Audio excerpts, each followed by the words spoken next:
Assalomu alaykum. Bugun biz sizlar bilan judayam mazali, ko'rinish jihatidan ham antiqa bo'lgan taom tayyorlaymiz. Bizga uning uchun kerak bo'ladi iliq sut, dro'ja, shakar, yog', tuxum va O'zbekistonda birinchi marta halol sertifikatidan qo'lga kiritgan, yodlangan orzu tuzi solamiz. Yaxshilab aralashtirib un solamiz, xamir qoramiz.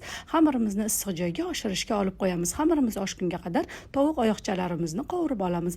100 gram yog' solamiz. Pastroq olovda ikki tarafini qizartirib olamiz. Tuz, murch, xalagan pripravangizni solasiz. Yaxshilab qovurib pishgunga qadar dimlab qo'yamiz. Oshgan xamirlarni ikkiga bo'lamiz. Birinchi qavatini yupqa qilib yoyib chiqamiz. Kartoshkani pyure qilib ezib olamiz va yoyilgan xamir ustiga qo'yib chiqamiz. Ser qo'yamiz va uni ustidan pishgan tovuq oyoqchalarimizni bir xilda qilib xuddi videoda ko'rsatilgandek terib chiqasiz va ikkinchi xamirni ham yoyib ustiga qo'yib chiqamiz. Tuxum, kunjut sepamiz. 180 gradusda 35 daqiqa pishiramiz. Antiqa taomimiz tayyor bo'ldi. Albatta tayyorlab ko'ring. Barchaga yoqimli ishtaha.